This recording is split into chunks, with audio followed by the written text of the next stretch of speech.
So like last year, I'm going to tell you a little bit about the space that we're in. Like last year, we put together some information about the indigenous communities that have called Austin home. And I was really fascinated to learn that Austin has been or Central Texas area has been inhabited for 30,000 years. I didn't anticipate that. So this meeting takes place on land that European settlers started to take in the 16th century from the Coahuiltecan and Tonkawa Comanche and Lipan Apache people. These particular groups had lived in this area near Shoal Creek for at least 16,000 years.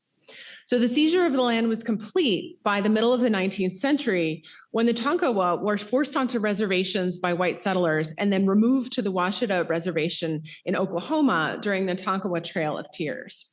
What's really neat to me is that Shoal Creek, just a mile and a half south of this location, was the western boundary between the newly established city of Austin and indigenous territories as recently as 1839. So between this creek and the current U.S. federal courthouse, which is west of Republic Square, I went by it in my Waymo last night, which was interesting. That area was the kind of central homeland for indigenous peoples. So even today, the people living on the Tonkawa Reservation in Oklahoma see this area as their homeland. And the bent trees that are along Shoal Creek Trail are lasting reminders of those native inhabitants. Comanches bent the trees when they were saplings to point to resources with permanent signs. I thought that was really, really cool. So this document, linked in the QR code, has online and real-life locations you can visit while you're here. There's also a number of indigenous-owned shops and cultural centers that you can visit in person or online. And you can also use the links in the document to donate and support their community building work. Another thing about ESIP is that we take very seriously our community participation guidelines. So this QR code has a link to our community participation guidelines, and you can take a moment to refamiliarize yourself with those CPGs. These shape how we interact in person and online, and they outline expected and unacceptable behaviors. So upholding these guidelines is a really important part of how we ESIP. If you ever experience treatment that doesn't line up with these guidelines, please let someone know. There's a reporting form linked there, or if you're here in person with us, find any one of the ESIP staff members. We all have orange name tags, or board members to make a report. And my emails and Slack are always open. So backing up this community of volunteers and experts is the incredible ESIP staff. So I want to introduce the ESIP team. Mayor Hunter, our operations director, is based in Maryland. She's wearing a hot pink blazer today. You can't miss her. Alicia Kral, our community director, is based in Colorado. She's in the back of the room. She was. Hi, Alicia. We have Zoe Gentis, the communications director, also based in Colorado. She may be outside the room. And Erin Fries is our technical community director, right there, and based in Florida. So each member of the team is a really important piece of bringing different skills to the community. The work of community building and collaboration takes a ton of behind the scenes effort. And I hope you get to know every member of our team really well. Feel free to reach out to any of us. We're always available to help. I would like to introduce our board president, Dr. Douglas Rao. He's a senior research scientist with the North Carolina Institute for Climate Sciences at North Carolina State University, affiliated with NOAA National Centers for Environmental Information. And he's a former community fellow. He'll be telling you about our outgoing board and our incoming board. Douglas. Thanks, Sarah. It's great to have everyone back at ESIP meeting. It was sad to see a small room last year in Seattle, but I'm glad to see many people coming back this year. And with that, I want to thank the current board of directors for ESIP. And many of them are actually going to depart from the boards after this July meeting. And I want to great special thanks to those who will be rotating off the boards and program committees. And if you are in the room, please stand, who are part of the board, current board, and also the technical committee chairs. Don't be shy. Yeah, I see them.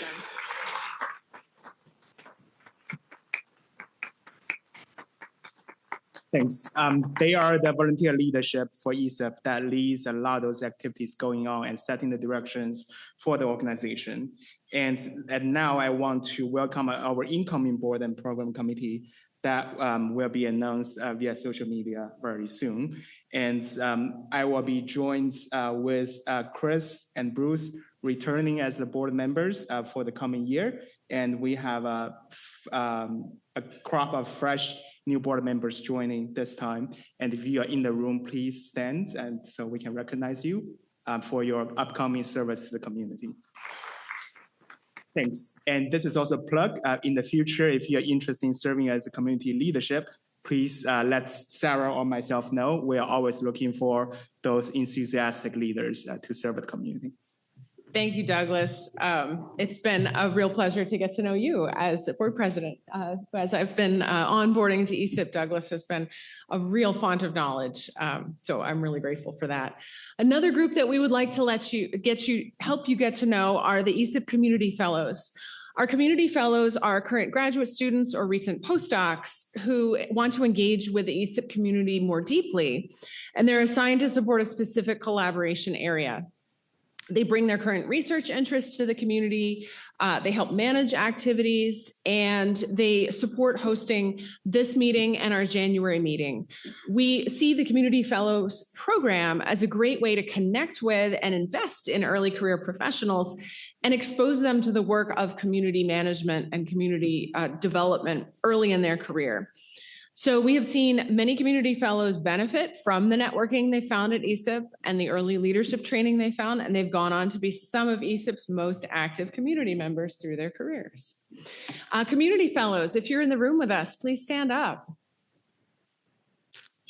Awesome. Thank you. And then when you meet them now, you get to see that, you get to say, I knew them way back when they were a rookie.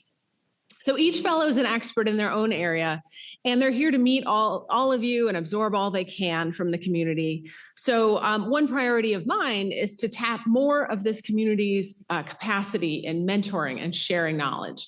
And they're a prime recipient of that information. So they want to connect with you, say hi, ask them what they're interested in, what they'd like to learn about, tell them about yourself. Great time to do that will be at tonight's reception, and I'll tell you about that in a minute. In addition to this year's fellows, we also have two returning fellows, Joseph Lane and Kelsey Hulsman, who are helping out. They were 2025 fellows, and they've been working on some extended analysis in partnership with Alicia Krall, our community director this year. So you'll see them as well. Okay, to help everyone do some more networking and maybe find some mentors, we're going to be bringing back ESIP Bingo this year. Bingo cards are available at the registration desk. You can fill them out through the week, get your contact's initials to help sign off, and come to the registration table when you get bingo for a sweet treat. You'll also be entered into a raffle for a local prize at the closing plenary. You got to be there to win though, so stick around till Friday. So a lot of this will be easier if you come to tonight's welcome reception and icebreaker. We're trying something new. It's going to be right outside here. We're going to have some snacks and soft drinks, and we've got reasons for you to attend too. It's going to be a great place for that bingo. You can meet the community fellows at a time that they're not stressed out and supporting a session, and you can connect with whoever it is you're interested in seeing this year at this meeting and find dinner companions on the fly. So I'm also going to challenge you. Don't just chat with somebody you know. Meet some people you don't. Look for the stickers. I got one, it's orange. And look for some experienced people too. Look for the other, here's what I'm all about. Here, ask me about this. We can look for those stickers and badges and that'll help you. On Wednesday at 5:30, there's going to be a research showcase sponsored by AGU. It's a poster session plus. There's snacks and drinks. It's going to be packed with posters, a good number of demonstrations, and SSAI is hosting a table with more information about what they do. On Wednesday, we also have dine around dinners. You can get together in small groups, meet some new friends, try someplace new to eat.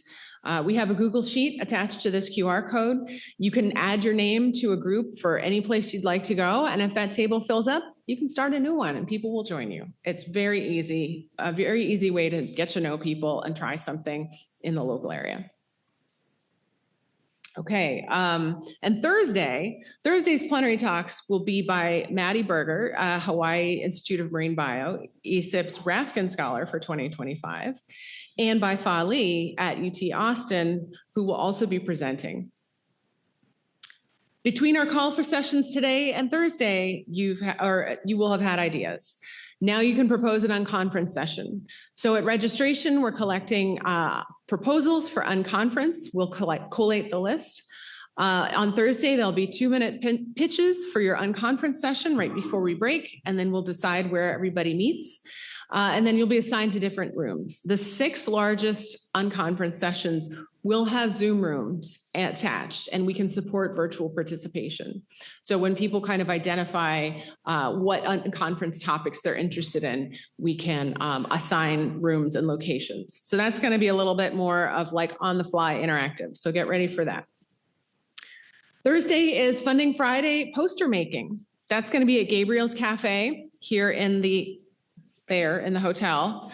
We'll have markers and flip charts. You sketch out an idea with some colleagues about what you'd like to pitch to get some seed funding. This year, we're doing 6 $5,000 awards, but instead of having a couple of different pools, it's going to be one large pool. And then the winners will be decided after hearing the pitches. Everyone can vote on their favorites.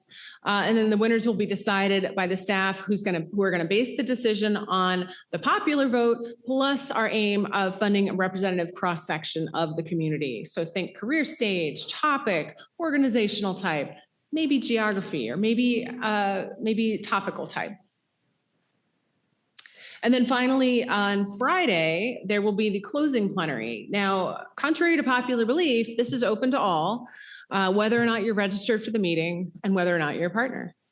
There's going to be raffle prizes. You have to be present to win, so stick around. If you provide us with feedback every day on Sched, you will have more chances to win a prize on Friday. And Mary and I picked out the prizes and we're pretty excited about them. So, and then there's always, if the chocolate wasn't enough, we will be giving a prize to someone who completed the network bingo. And then we'll move into the state of ESIP closing plenary. I'll talk about where we are and where we're going. Also, we will be discussing, oh, there's 2 clicks in that, that's fun. Also, this year it's ESIP's 28th anniversary, which means we have 2 more years until ESIP is 30. And ESIP's 4th decade is about to begin. So on Friday in that plenary, we want to hear from you about what the road to 30 more years of ESIP really looks like. We know better after last year how ESIP weathers change, and we also know more about the types of change that are going to be affecting us.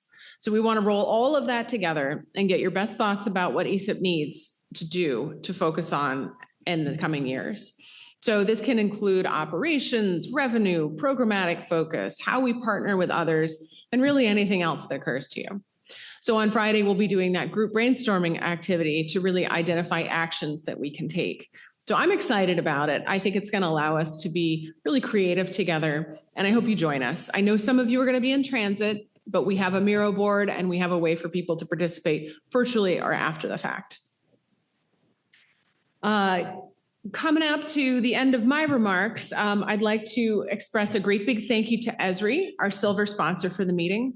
Esri has been a steadfast supporter of ESIP over the years. We're really, really grateful for their close partnership and their involvement, not only in ESIP activities, but also in their leadership in earth science data overall.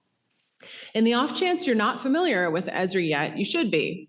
You can check out that QR code for more information about some of their products. But honestly, their people make up more than half of their awesomeness. So get to know Esri and their team today.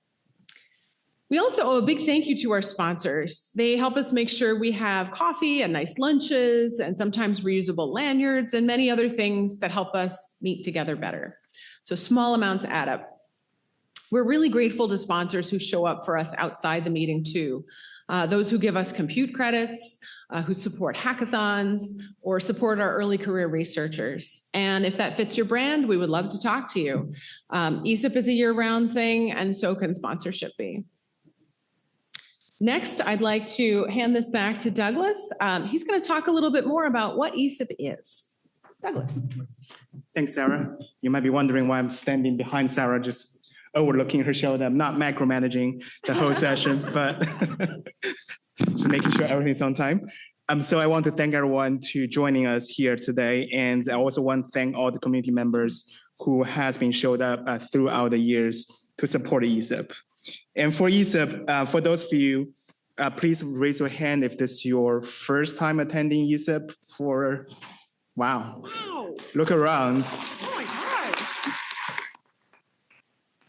So, Phenomenal. yes, I think in the past, usually at least a third or maybe close to half of the ESIP in-person participation comes from first timers. And then we always hope that you will come back to join us in the future as well. Either it's through the monthly cluster meeting or through our semi-annual meeting, either online or in person.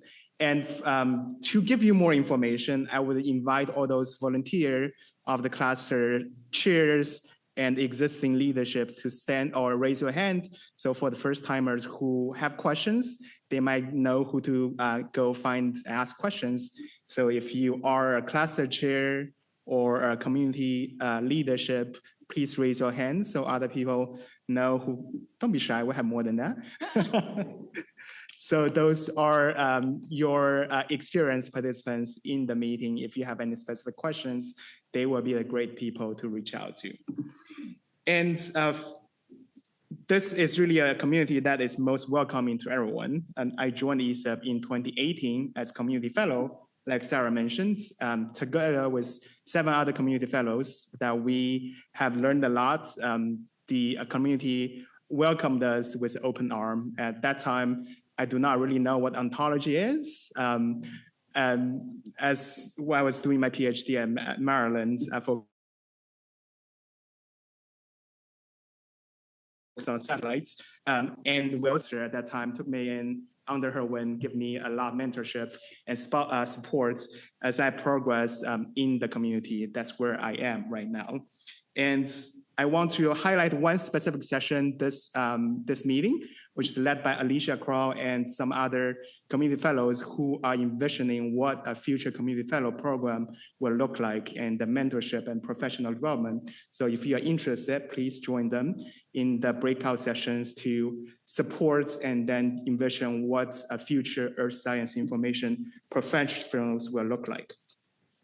And my fellows in my cohort has now been active members of the community who works for NASA, USGS, NOAA, Oak Ridge National Lab, and other organizations. So Mike Mahoney, who was on the board earlier and has been an active member, who used to be a community fellow and now works for USGS.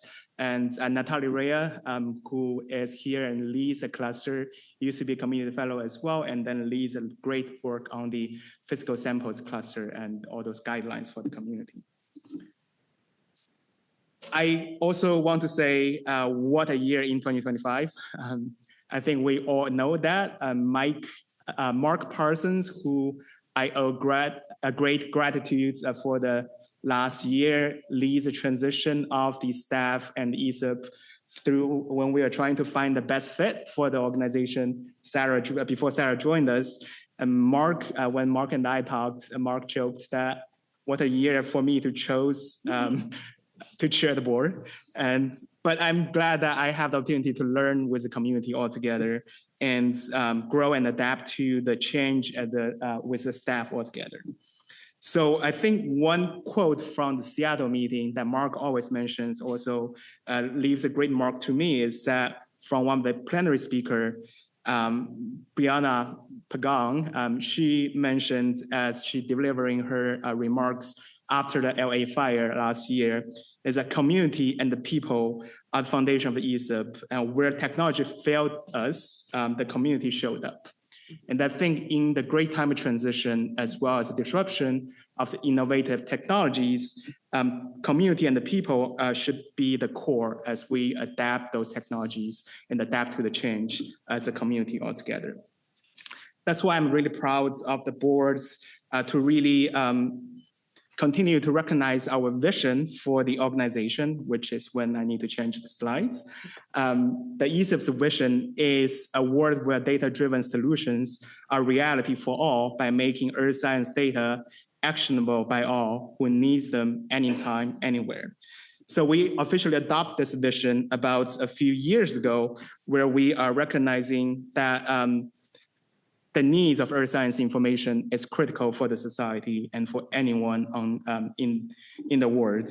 And this vision cannot be truer as we see the events like the wildfire in Canada, in Spain and France right now, as well as the recent flooding in Texas and the extreme heats that we are experiencing this week.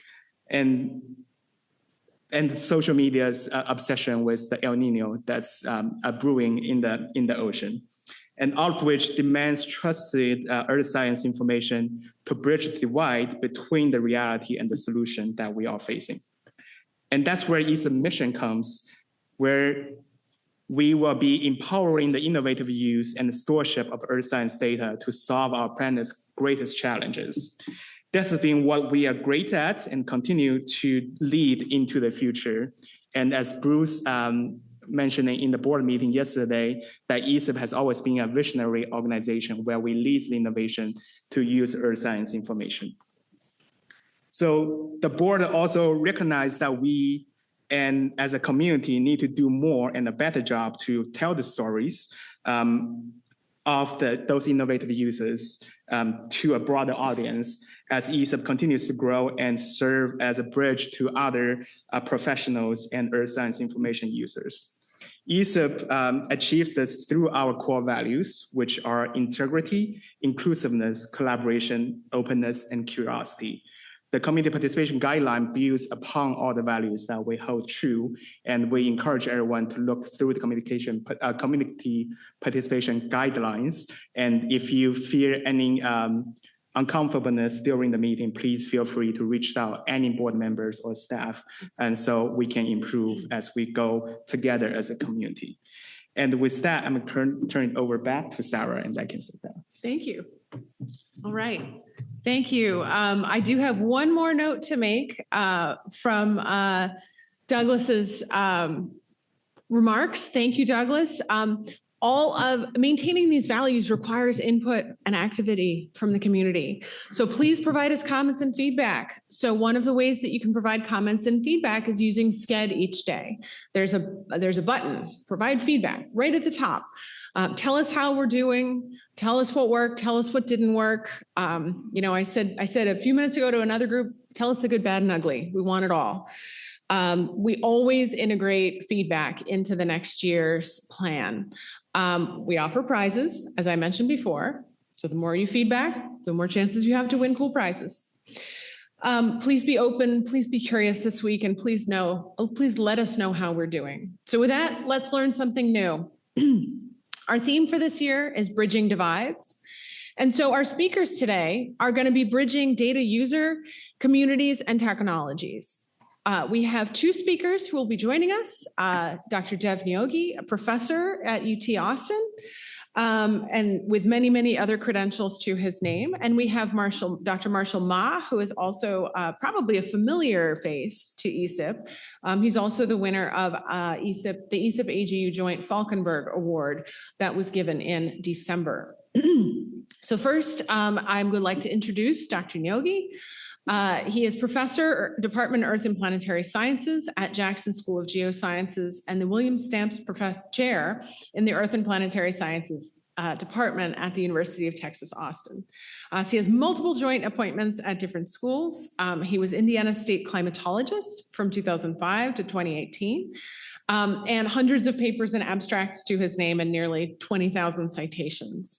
Dr. Nyogi's research on the Earth system focuses especially on urban and agricultural landscapes and the dynamic role of coupled land surface processes on weather and regional meteorological extremes. So an ongoing focus of his research is to translate the scientific work undertaken into decision tools and portals with a special focus on hydroclimatology and sustainable climate-ready resilient cities. Hear the bridge piece? That's where it is. I think he will be telling us today a little bit about his work to develop solutions to climate challenges and build resilient environments right here in Austin. So this will be the Q&A for the talk. We'll gather it in the Slido, and then once Dr. Nyogi finishes speaking, I will go ahead and we will go through some Q&A as time permits. Dr. Nyogi, come on up. I'll switch over to your slides now. Thank you so much. First of all, welcome again to UT and welcome to the ESIP. As I was learning, I was very impressed to see so many new people coming in, and that's going to be one of the factors that I'll try to get into. First of all, I learned that ESIP is, 30 years old? So it's been an extremely impactful and now a mature organization that is going to lead the way. And it came out of a National Academies report. So all of you are essentially driving a message that is resonating. And if you're a climate scientist, then you know 30 years is a very important thing. That makes you normal. If you're a climatologist, you'll understand that. If you don't, we'll talk about it. The screen is sharing these notes. Okay. Right now. 1 second. So what I'm going to talk about is essentially the framework that has been put into ESIP in terms of the bridging. And the bridging that we're going to talk about is the framework that we have created as part of a UT and City collab, which is a partnership, a very formal partnership that right in the theme of what is UT's theme, what starts here changes the world. Right in the theme of UT, which what starts here changes the world, essentially is a theme that has also been embraced by UNESCO for the partnerships between academia, the town-gown partnership, so to say. And I'm going to try and share what we have learned. And then, of course, I'm going to go into in the theme of the ESIP framework into something known as digital twins. And if you have not heard about it, I'm so glad to meet you because AI is a new pandemic. You stand to a person who knows AI, you know AI is what I've started to know. The same way, I think digital twin is one of those things that seem to be resonating a lot in the context of the AI world and what it means in the context of cities as against the aerospace or the pharma industry. I'm going to talk about it a bit more. Along the theme of what we're going to talk today, what I understand, bridging divides is the theme that we have today. And clearly what we're talking about is divides that go on, and earth science information is really multi-scale partnerships. If you look at it in the context of my domain, as Sarah mentioned, I'd been a state climatologist in Indiana. Prior to that, I was an associate and a state climatologist in North Carolina. And this is the first university and place which is not a land grant. UT is not land grant, even though it's a state-funded university. And we have a fantastic state climatologist, John Nelson Gammon, at another college down the street called Texas A&M. And we work a lot. But what I've known is nationally, we have things like NCIS doing fantastic job, products and so forth. State, we have the state climate offices. Regionally, we have the regional climate centers, primarily working on the context of agriculture, water, energy aspects. But what is it that we have at the city level? Almost nothing. And cities' needs are very unique, because they're not only driven by what we have been traditionally doing in the context of climate of environment, which has been largely driven by land grant, which has been agriculture and water. These are very different needs at a city scale. A lot of what we have done in our environmental and climate scenario has been what we call the process of downscaling. You take global scenarios, you take regional data set, you take coarser information and try to bring it down. In the context of cities, a lot of what we also need to do is sort of like bridge the GIS, the geography, to a decision scale, which is sort of like the upscaling framework, where you have information available at a street, at a tree, and you're trying to generalize it at a scale. So it is not just the scale, but it is the manner in which information is being shared, and it is sort of linked up that is part of what makes cities different. And cities, of course, have been, many studies show, the harbinger of what is to come. Extremes find a bullseye on cities. We have been getting our share in this. Heat, of course, is a thing that we made sure you will get to experience while you're here.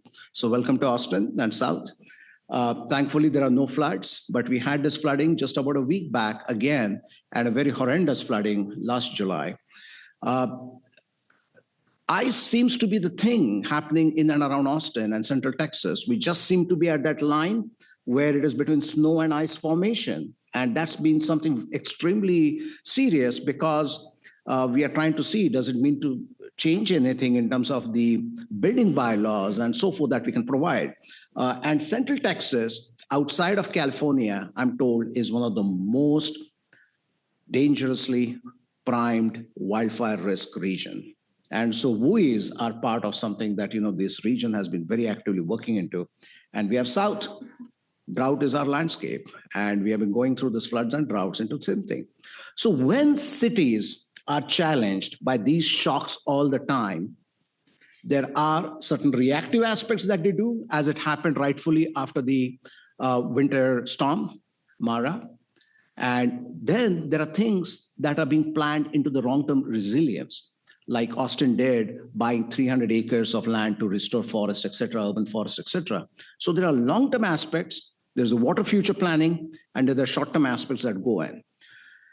And so when the city departments essentially start looking into what they need to do, there are issues that they need to have about that, how do you deal these priorities, which are on the short term versus long term? How do you sort of like work with consultants who are fantastic? They are not equivalent to a graduate student salary, and how they are coming into projects, but we don't have a pipeline that goes in. And on the UT end or the academia end, the intent has always been that students that we are getting nowadays are becoming much more beyond just producing papers. They want products, they want an impact. I hear the Gen Z, I was reading a New York Times report, that they are delusioned by the future. So they want to create their future. And so here's a chance where they start working with actual problems that they see, and they're wanting to have solutions that they can present rather than just publish a paper. So there is this very interactive, exciting aspect that comes up, and that led to the creation of the UT City Climate Collab, or as we now call it, UT City Collab. So it is a very formal partnership that goes between the academia, it goes between the city, that was endorsed by the city and council. It is a partnership that allows a framework for the city as experts in their domain, but also someone who are going to be the test tube for testing out ideas, and for the academia and student and researchers to do work that is meaningful in terms of translating the earth science information that can be used by practitioners. And then, of course, it guides on the context of framing and so forth. One of the elements that we heard, that if you're trying to create a good policy, you need two things. You need data, and you need the lived experience. So people who are living in neighborhoods, when they come and talk about what they are saying, what they are feeling, what they're experiencing, very often they don't have data to back that perception. So when you bring data with that experience, then you have something very powerful. You have information. And that is the information that the city pays attention to, policymakers pay attention to, and how do we start creating this overlap of data with lived experiences and then bring that information that can be used is where the UT City Collab resides into that space. So how do we work this out? We have been, as I said, working with UNESCO and other organizations in helping create collabs in other places. And essentially, it is a very formal structure. We have a joint leadership from the city, from the UT, sort of seeking funds, seeking projects. The city staff come up with ideas on the projects where they think they need students and researchers to work on. Then we sort of have this matchmaking where people say, I have a project and I can slightly tweak it to work with the city. And sometimes it can be a prototype project that we can go to a federal agency and say, we have done the preliminary work, here's our partner, and here's what we'd like to do. So at some level, it's a brilliant win-win scenario. And what we have found is that for every dollar city has invested or UT has invested, we could bring out 3 to 4 times return on that investment. And so lawmakers, policymakers see that there's actual value into this kind of work. And so it has been, and then we had to come up with some framework that how do you choose this? It has to have relevance to the city. It needs to be transferable. It can be something that others can use as a benefit and so forth. So initially we started with projects which were in the frame of climate projections at a city scale, just to identify the risk that goes on, localizing the risk. Then we started something which I'm going to share, the Austin Digital Twin, or what we call the Twin. Welcome to that. Then the cool payment pilot, Sarah had put up a slide, thank you, Sarah, that talked about how can we cool Austin with cool payments. You have vendors who make some claims. They're great claims because they're lab-based, but what does it really mean into a local environment? And so those kind of tests and so forth, the environmental effects and so forth, we have been trying to study. Then how do you bring in the community? Again, something Sarah and Douglas talked about, that you need to bring in the community into your framework. How do you use the community resources for that lived experience that I've been talking about and bring that up? And then we have been working with heat impact, essentially using experience and humans as sensors. So we had data from satellite, we have data from models, and then we ask people, where do you across the city feel it is hottest? And ask them to put those pins on the map, and then we try to do the matching in the context of where do we see a match, where do we see a mismatch, and why so? Is it because our data is wrong, or is it that they are doing something which is not making them feel that heat? And how can we replicate that around the city? So we have been using humans and human perception as a basis of what we want to achieve as solutions and so forth. And then, of course, the passive energy housing, that everything we are creating is a vicious cycle. It heats more, so you put more air conditioning. You put more air conditioning, so you're aggravating the problem further. But if you look back into nature-based solution, if you look back into passive housing, can there be a way that we can start rebuilding our architectural framework? So we have been working with the Architectural Alliance and trying to see how do we bring back the housing as one of the solution, in addition to urban planning as a solution, in addition to mobility as a solution, in addition to nature-based and trees and other aspects as a solution in terms of what we want to try and solve here.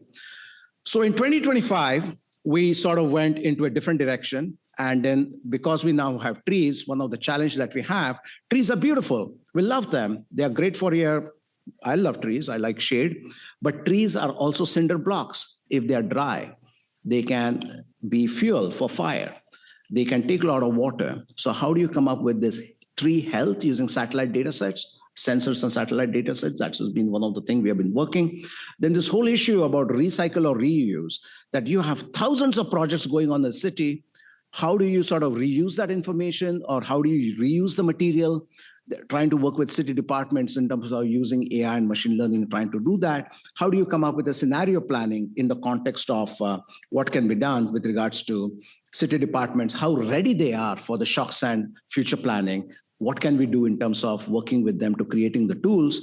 And then, of course, wildfire, the data to decision framework. Everyone says we need data, but the bigger question is what, when, where, how? Why do you need it? Do you just need a yes-no scenario? Do you need quantitative aspect? Creating that framework has been really important so that we can actually provide data that is useful rather than a data which is just data sitting there and nice to have. And so this whole concept of making things useful to usable. So this year, we have 9 projects now that are going on with regards to the link between indoor and outdoor heat, the link between inundation risk mapping. When you have a storm coming in, you'll notice one beautiful thing about Austin if you stay here. You'll get these thunderstorms coming in. It will be pouring in northern part of Austin, and southern part, you'll be like enjoying the nice beer. And people will talk about it. Oh, I got delayed in this rain. And they're like, what are you talking about? I thought I was the one drinking. And then you have the school payments. Of course, there is the heat aspect. There is the environmental aspect because it uses titanium silicate. There are some concerns that it might have a runoff into the water. So trying to do the air quality and water quality aspects. Then the wildfire risk aspects that go on, and tree research and so forth that we're going to do. And then, of course, this year, we have to choose between 30 projects that the city has put together as topics that we are trying to work up with. So some of the lessons we learned is that this is messy, but this is beautiful, because what we see in Austin is not unique to Austin. This is a case you can take for Annapolis, you can take for Tucson, you can take for Miami, you name a city, and you're going to have a similar set of problem where somebody in the city has the expertise, doesn't have the resource, and they would like to have a researcher work with them and build up some tools, and that we do. Second part is that when the city is trying to invest something large, they would rather test it out in a prototype mode with somebody that they work with and then go into the larger projects. So that has been other part we have been trying to do.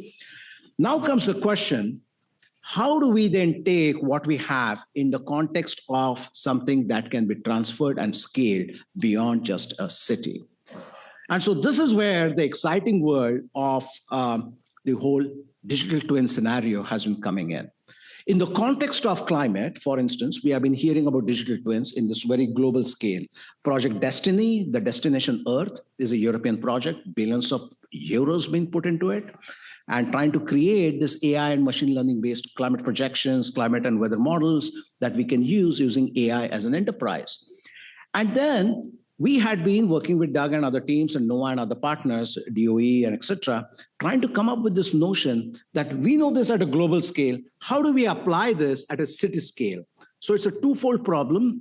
How do you bring this climate or environmental information down to the city scale that it can help with the decisions? And second, how do we put cities into this larger environmental climate risk mapping? And so it's a two-way interaction that we need to do. And so we had a series of workshops, and that activity is now still going on under the WCRP Digital Earth Initiative that we'll be talking more. So anyone interested, please let me know. I'll be happy to engage you in that. One of the first things we started to see was that are digital twins just sort of like this new term of a data-driven models, or is this something new? And second is, what is a digital twin?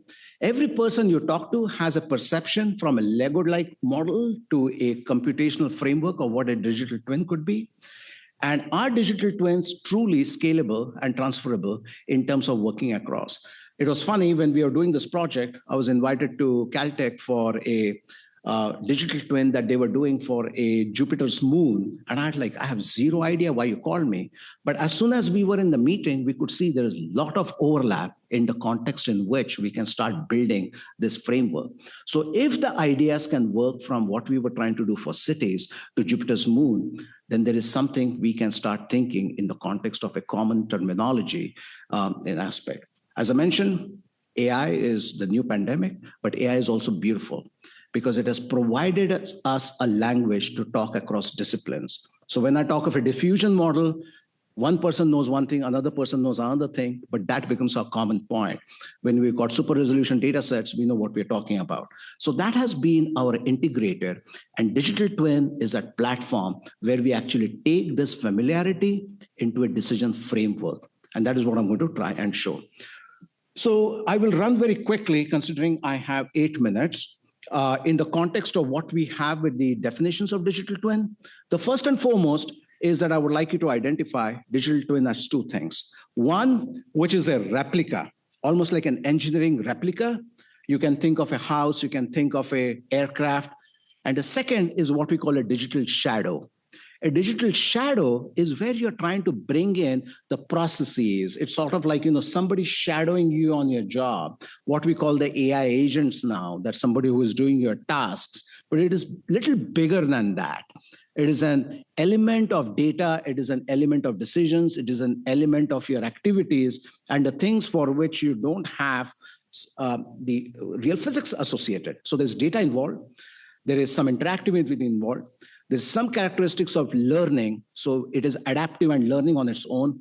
It is, by definition, user or stake user defined, that we are developing a digital twin, not just for creating a digital twin, but for solving something or for some decision. And that what is separates it from a generalized model. Then we've been trying to make it interoperable and dynamic in the context of how you can plug in things and it is not cast into a corner and printing itself. It is adaptive, it is fast, so it can be very quick in terms of making decisions, 1,000 times more, 10,000 times more, using the power of AI and machine learning. Visualization is a big part of digital twins, that you can actually use that in terms of visualizing information. It has modularity so that you can add certain things to it. It has a necessary element of uncertainty, visualization, verification, validation that comes out with it. And finally, there's this issue of ethics that starts coming in. Just because I know your street is at risk, should I put that information out in the public domain and lower the cost of your house? Just because I know this could be flooded, does that give me the right to put that information when you're trying to sell your house? So there's an ethical aspect in terms of what comes up, in terms of what information you can provide and how people can use.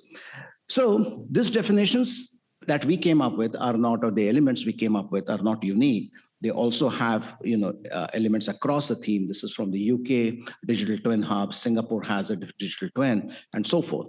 So in the next 5 minutes before I close, I will quickly give you some examples of how we are taking the digital twin framework from collab into a digital world. The first one is, of course, using UT as a campus, as a test bed.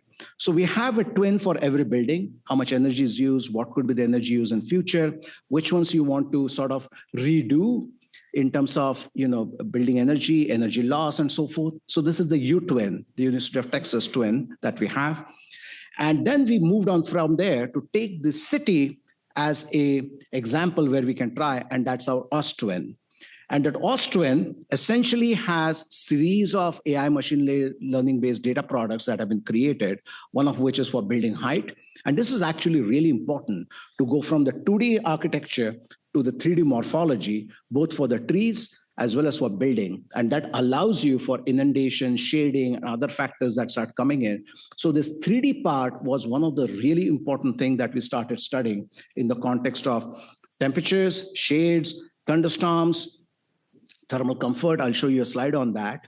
One example of that has been a NASA project we have been doing, a cool path. It was developed about a year back, where you're trying to choose from one location to another. If you're trying to walk across Austin, you can put your location and go onto the Cool Path app, and it can show you, if you go on path A, this much heat is what you're going to be exposed to. If you go on path B, this is the amount of shading you will get. And so it might be a cooler path to take. And this is something that our pedestrian and bike advisory team has adopted for the city as one of the guidance that walkers can use in terms of doing. And there's a whole framework of trying to move it into a data to decision framework that we have.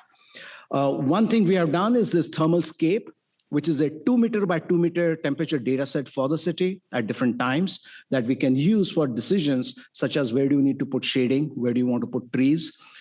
This has the information that is also being used, as I mentioned, for tree health, forest health aspect that are going on, the building decarbonization work that is going on. So you identify the buildings, the height, what kind of age, and other information that comes in. And what we developed here obviously had a lot of interest in terms of heat being a universal problem. So one of our good test bed of scalability and transferability was a work we did with the Paris Olympics, transferred this whole thermalscape framework to the Paris closing ceremony for the mapping of the marathon in terms of what it could mean for the athletes and people standing around and how that could have an impact in terms of when do you choose starting it, because there was a choice to do it at the same time, 1 hour earlier, 1 hour later, so that we don't have the fiasco that happened during the inauguration with the rains at that time, if you recall.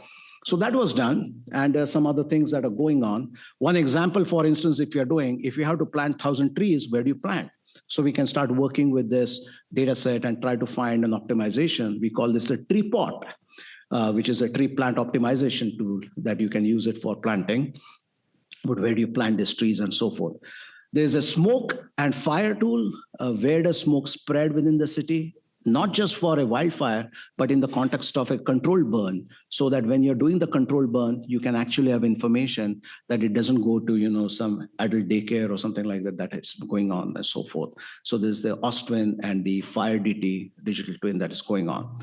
So these are some of these projects you can get on our website, and the UTwin that has been also available. And some of the use could be in the context of identifying the risk and neighborhoods in the city, which could be at risk if you have heat and power failure.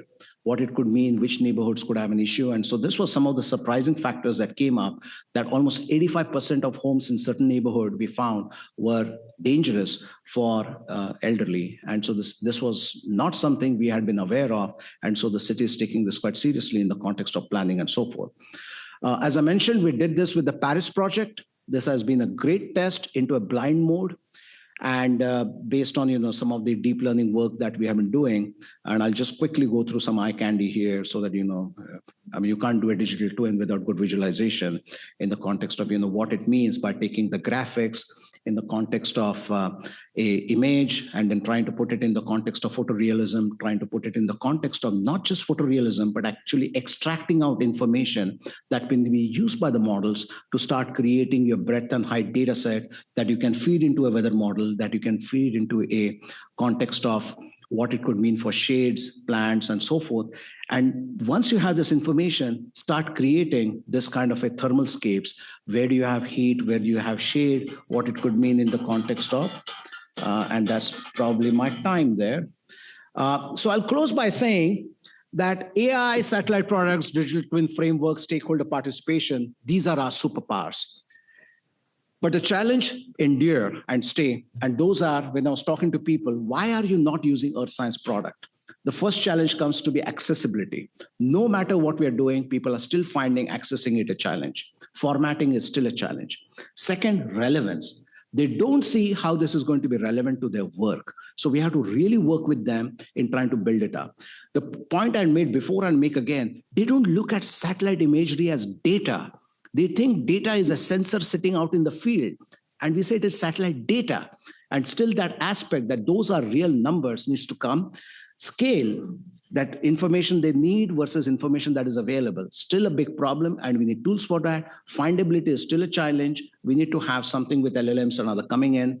The usability, the non-scary aspect of earth science data needs to be made more popular rather than using words like UTCI. I should probably just say thermal comfort or something.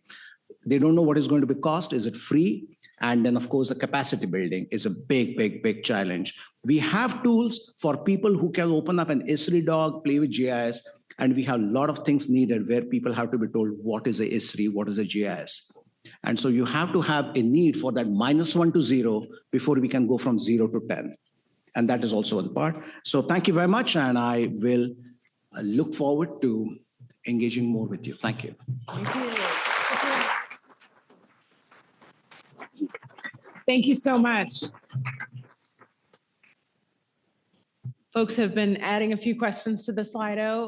We're going to be sharing that link again, and Aaron is about to flash up that QR code on the screen. But there's a few questions that folks have for you. First of all, if you could go back and change anything about how your partnership with Austin got going, what would you do earlier or differently? If I were to change anything that would be different, I would ask for more funds and look for more industry sponsors, because I think we really need to have industry, foundations, and private sector becoming this more as a public-private partnership. Mm-hmm. And that's one element that can make it much bigger. Then I'm going to follow up with another one. How do you handle the different incentive structures that each community has? City planners have different goals and timelines than researchers do. So how do you bridge between all that? Respect and relations. I think when people respect each other's boundaries, when they respect what other person is motivating and you can support that, I think people can find a common ground. It has taken us some time to understand what is their motivation, what are their limitations, and they have come and understood by being partners, by being on committees, what are the challenges students have. Why do we not have an expense for 9 months and suddenly in summer the accounts drain out? And so those kind of things have taken some time, but I think respect and responsibility has been one thing that we have been working with. That's wonderful. Thank you. Do you know of other cities that are engaging in similar data collection projects? And do you have thoughts on integrating these into a nationwide resource? Climate, like politics, is very local. Mm-hmm. So we need to have more and more local scale partnerships that grow up. I know Arizona, Phoenix has a great example on heat and other aspects. Miami has a heat office. I think the advantage with Colab has been that we are looking at it in multiple scales. I would love to partner with more. We are going to be with the LA 28 Olympics effort with JPL for the heat digital twin, working on Paris. I know LA will be trying to do something. Other cities are also trying to do. Boston, I heard. But this will be a great project for ESIP perhaps to try and map. Thank you. And then one quick final question. Have you encountered a topic that city planners wanted to work on that earth science data scientists were kind of like hadn't prioritized or hadn't really thought was so interesting?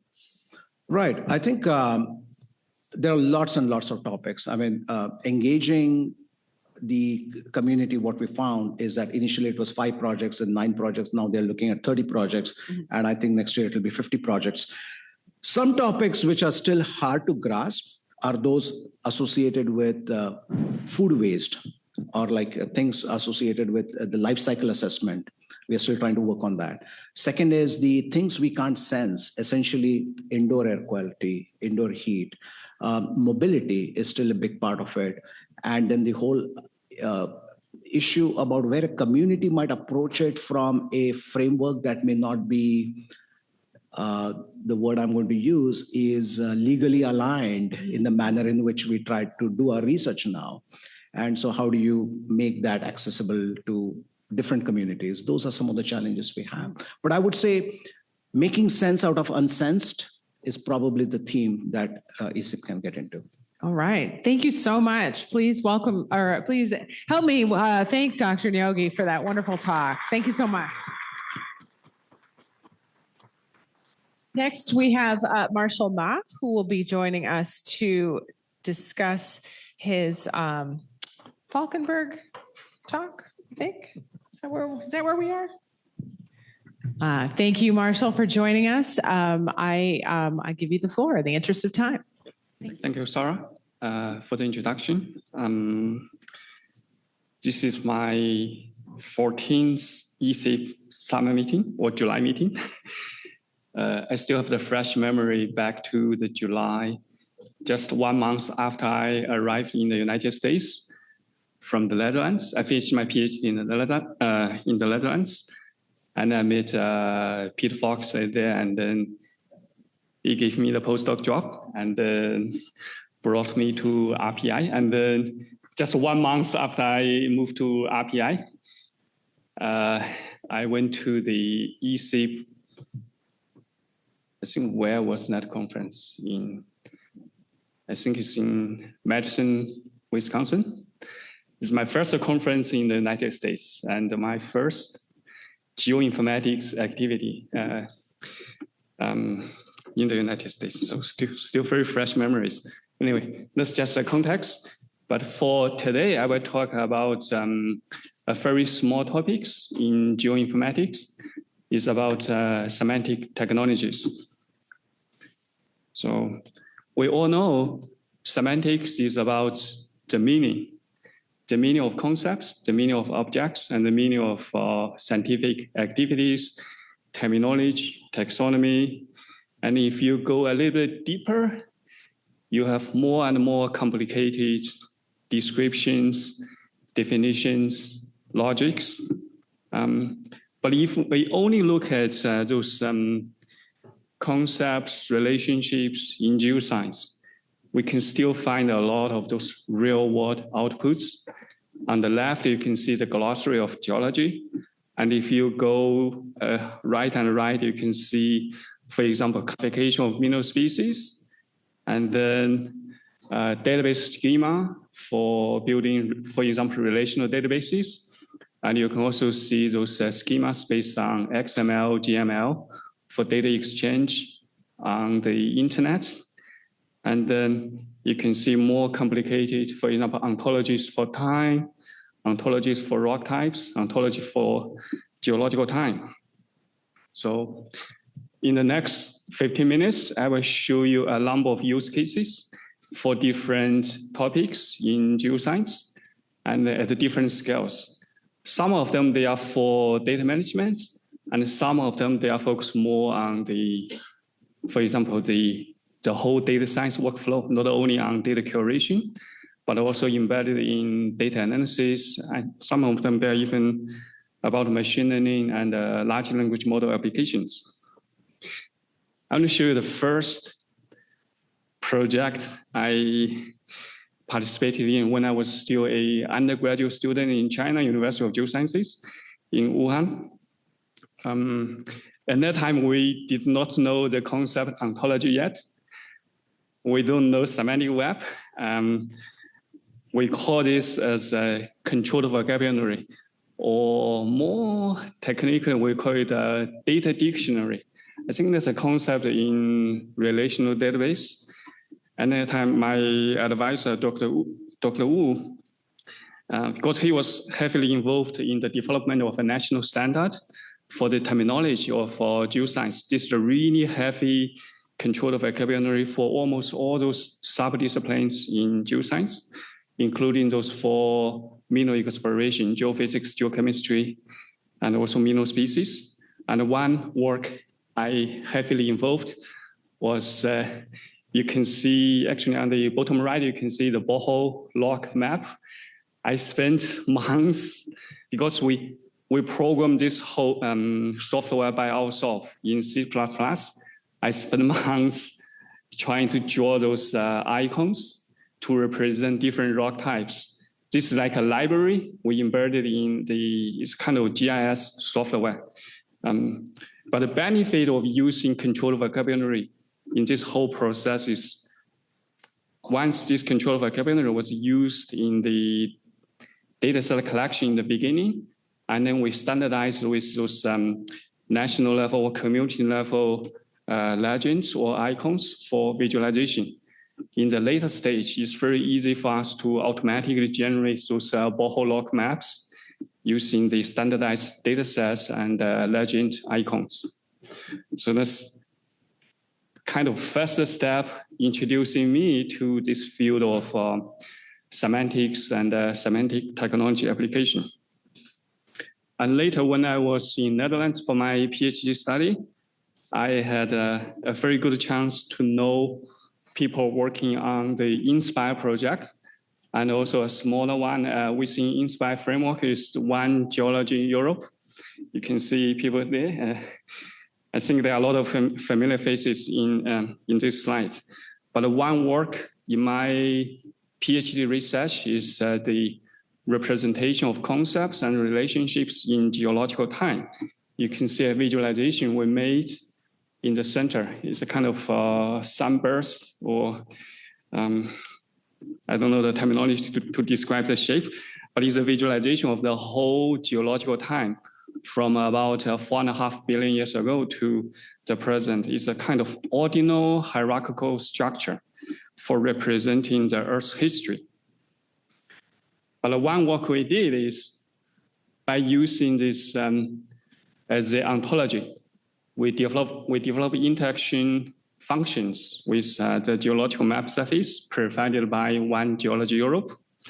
So here I will ask you one question.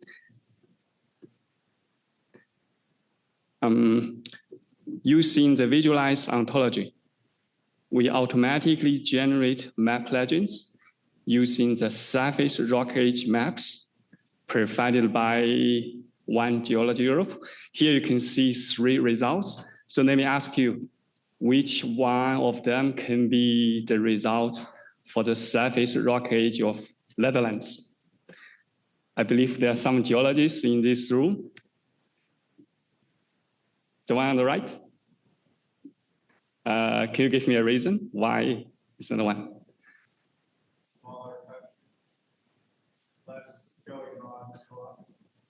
Yeah, I think you're right, because I live in the Netherlands for 4 years. I think most of you know Netherlands is a flat country, right? Small. Most of the surface is quaternary, just covered by soil, not so many rocks. I think, yeah, that's exactly the reason. But the benefit of this project is at that time in the One Geology Europe project, I think that's the first time people using the web map surface standard enabled by OGC to do such a large-scale project about the geological map surface. So let me show you a little bit more about One Geology, because the previous one was a tiny work developed by myself based on the map surface of One Geology Europe. But here is the project itself. It's at a much larger scale. You see the surface of the map, but the geologists, they care more about the subsurface, okay? And then for One Geology Europe, you know the situation of Europe. There are so many different languages, and those are also reflected in the National Geological Map surface. One Geology Europe has a really ambitious goal, is to harmonize the geological maps and provide them as a kind of unified service in a single portal. So here is the challenge. One very initial challenge is the language. And then the solution is the coordination office. They ask a group of scientists to develop multilingual vocabularies. But here, because geology is so complicated, so for the initial work, they only develop vocabulary for rock types and the rock age, basically geological time. And then the vocabulary was used as a middleware to coordinate the surveys provided by the National Geological Survey. I think at that time it's about 18 or 20 participating nations. And then for the front-end data portal, for the end user, when you go to the portal, you can choose any language you want to use for the interactions, queries to the portal. And then at the back end, there are about 18 distributed servers with the maps as a service. So this is a really interesting, very initial project using controlled vocabularies to help geological map service. And the work of One Geology Europe was taken up by another community. It's called IUGS-CGI, Commission of Geoscience Information, within the International Union for Geological Sciences. In 2010, the community organized a workshop specifically for terminology and the taxonomy of geoscience. And if you look closer, you can see me and Peter. I think that's exactly the first time I met with him, because he just joined RPI, I think at that time, 2 years after he relocated from NCAR to Troy, New York, RPI, and he was looking for new PhD students and postdocs. And at that time, I had 1 year before my graduation. So it's like a good match. Not only because he needs students, I need a job. I think a more important reason is we shared, I think at that time, there was only a handful of people who work exactly on semantic technologies and geoscience. So that's why I joined his group at RPI. And I think this is the first heavy project we developed is for the USGSRP. So if you are a senior person in this room, you know USGSRP has had a really inspiring or initiation. I think it's even for ESIP, USGSRP is like one of the driving force for NASA, NOAA, USGS, and other federal agencies to set up ESIP back to the 1990s. But back to 2012, when I was working with Peter, the third national climate assessment was ongoing. And at that time, besides the report, because open data and open science was brought up by a lot of scientists and the community. Besides the report, we also want the transparency and the reproducibility of data set and also the scientific workflows. So we work together with a number of people from NASA and NOAA and the USGS to develop the so-called Global Change Information System ontology. And I think this is one of the first preference-enabled ontology. We reuse the W3C POF to develop this one. It was used in 3 rounds of NCA, but unfortunately last year, I think it's in May or in June, the whole website was shut down. You know the reason, but we hope this will be brought back maybe in the future.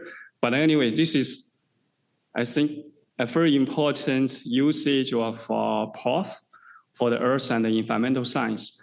And later we have seen many other applications of POF in applications at the different scales, including those big scientific workflows and even in Jupyter Notebook and R Markdown. People are also using POF for preference documentation. And after I joined University of Idaho, in the past 5 years and also in the next 3 years, we will do a lot of work on the semantic technology application in mineral data surface. In the past 5 years, with the Open MinData project, we have set up a data surface for the MinData website. MinData is a really big, we call it a crowdsourcing and expert curated database. It's really big. It has a lot of usage. You can see on an annual basis, it receives about 6 million page views from more than 10 million unique users. And we have a large number of volunteers, people who contribute records to the database, and also experts who review the uploaded records before they are matched to the main database. I want to show you 2 use cases about the new extensions we made to the MinData in the past 5 years. One is the embedding of some standardized metadata annotations to the front-end web page. I think schema.org is a popular topic within ESIP.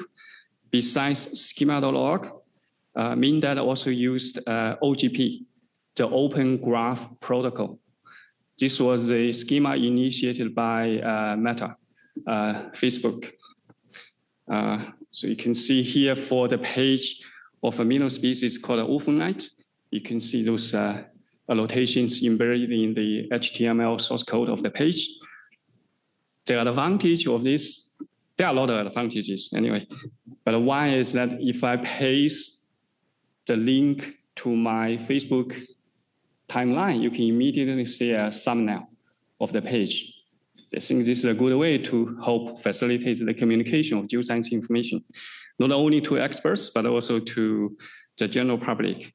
And another benefit for sure, if you see on the right, because those standardized metadata, they can easily be read by the search engines. So if you search, for example, orphanite on Google, usually the record of MinData will be on the first page, should be the top 5 or top 3.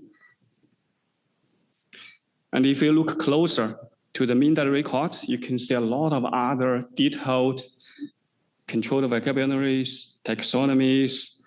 And for example, here we also reuse the rock classification. This is exactly a SKOS-based classification and controlled vocabulary provided by the British Geological Survey. And very recently, we also embedded some new scientific findings from the community here. On the last screenshot, you can see a paper published by Dr. Bob Hazen and Sean Morrison. It's about the paragenetic modes of mineral species. They summarize a list of 57 paragenetic modes. Each is based on the co-occurrence patterns of mineral species. But we applied this to our website. Let me show you one very simple example. Here is a mining site. I think it's closed. Now it's a museum, but it used to be a really big mining site in New Jersey. There are about 242 unique mineral species found in this area. And then based on the mineral species, we can do a very simple calculation because there are more than 200 mineral species here. And then based on the co-occurrence patterns, we can summarize what are the potential parent genetic modes for the mineral deposits in this area. And I mean that we have more than 400,000 localities. And at least, I think a few thousand of them, they have more than 20 or 30 mineral species records. Basically, once we apply this, I think they can easily be like 2,000 or 3,000 unique use cases with scientific meaning to the community. So in the next few years, we're trying to do a lot of outreach and engaging activities, including within the ESIP community and AGO. We're trying to ask and then introduce this to people who want to use. Okay. And recently, we're also doing a lot of other scientific applications of semantics. You can see word embedding for data findability, accessibility, segmentation of remote sensing images, and also neurosymbolic AI, and also large language model applications. On the right, you can see our collaborators and then postdocs and the students. Some of them, they even found jobs through the ESIP community. So before I end my talk, I want to bring up this image. It's from a book, right, in 2017. But this image itself was based on the idea of Morfrak. He proposed this in 1998, called the human competence. Basically, all those labels you see on the image is the work originally can be done by humans. But at that time, 1998, when you see the level of the water, it's like the rising capability of computers or AI. But you all know the situation in nowadays, right? So when I was preparing the talk, I just asked Gemini. I uploaded this image and then I asked Gemini, based on your understanding, what can be the situation of human competence in nowadays? And I think Gemini is really humble or low-key. In my understanding, the water level can be even higher. But anyway, here is the result Gemini gave back to me. So anyway, I think there's still some work we can do, I mean, as humans. But anyway, coming back to the topic of my talk is about semantics and earth science data. I believe there's still a lot of work to do. So think about all those objects, activities in geoinformatics. Think about the relationship between data and hypotheses, algorithms, people, right? Data and science. There's still a lot of work to do. So with AI as a background, either you are worried or you are excited. I think my recommendation is, okay, keep calm, still doing the work. Okay, thank you. If you have questions for Marshall, please go ahead and pull up the Slido using this QR code. Thank you so much, Marshall. That was really fun. We want to also really underline how great it is that Marshall could join us. He is our Falkenberg Award winner, which I kind of, said in passing, which I should celebrate more, and I have a little time to do that now. It's a joint award between ESIP and AGU, and it's really, it's to recognize Charles Falkenberg's contributions. He was really committed to increasing public awareness of the research methods and findings regarding the Earth environment. So I think what we heard really hit at the heart of that kind of work. So thank you so much for that. I think that we have a long way to go, as you say, when it comes to AI, large language models, all this kind of stuff. One of the questions that we've received really focuses on that. Someone is asking, are you using LLMs for language translation or metadata enhancement? If so, are there issues that need to be addressed for such technical vocabularies? Yes, we have. Recently, we have used LLM to do basically two types of works. One is to rescue records from some legacy documents. Basically, besides OCR, we also applied LLM to like more intelligently use OCR to rescue data records from legacy documents. And another work is to use LLM to help translate user needs, user requests to those computer code for data query. So back to the question, for example, for main data database, if any user, if they don't, for example, if they don't know how to query the database using SQL or write Python codes to query the API of the database, they can write their request in natural language. And they can even write in their own language. For example, they can write in not exactly in English, but also in other foreign language. And then we can translate the user request into the API code and then get a result to the end user. So that's doable. And you haven't had any real disasters with the LLM misunderstanding a very technical request? In the very beginning, yes. Okay. Because I think in our first few use cases, we did see a lot of hallucinations from the LLMs. They can understand our questions in some really interesting ways. So we need to do a lot of prompt engineering and give a lot of guidance to the large language model to let them know the context. We're talking about something in geology and mineralogy, not exactly other topics. Right, like just focus here, LLM. Yeah. So I wanted to ask you, it's one thing to produce a better approach, and there's a lot of work that you do kind of behind the scenes to develop that better approach, but then it's a whole different activity to get it widely used.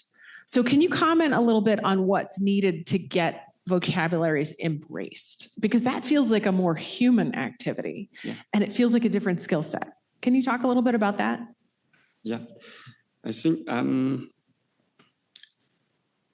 knowledge graphs, ontologies, I think they're complementary to the LLM we use in all this, because LLM, they're trained based on a lot of existing knowledge. It's like just something on the fly. If you think about it, if you don't know the sources they use in the backend. But then ontologies and knowledge graph, they're like serious human knowledge from a discipline or based on the expert knowledge. So they are complementary to some extent. And then for any new scientific topics, if you really want to use the semantic technology, ontologies or knowledge graphs, I think a very practical way is also the approach we use in many of our projects. It's called a use case driven iterative approach. So starting from very small questions and the needs from your daily work, and like which part of your work you want to improve, which kind of output you want to produce or provide to your end users.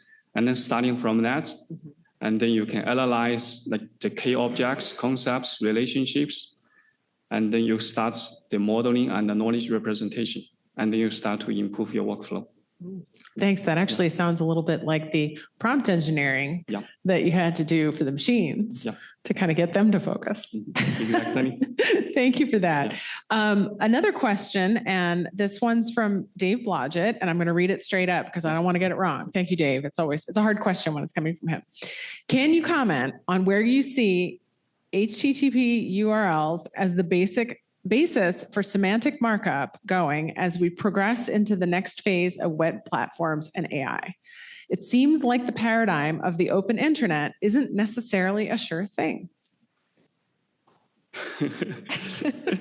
I think. I mean, always an easy question, right? This is an easy one. Yeah, the easy question is also the most complicated question. Anyway, so I think the web has a really simple structure, right? Have something available on the web, describing it, identifying it, and the link. So even facing, the next years or decades to come, I think URL, HTTP, they still have a lot of usage.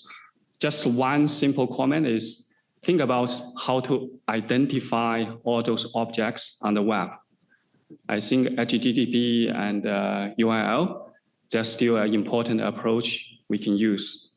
For example, DOI for papers, DOI for data sets, and also ORCID for researchers. I think now for organizations, instruments, and even research grants, we're also trying to apply standardized identifiers for them.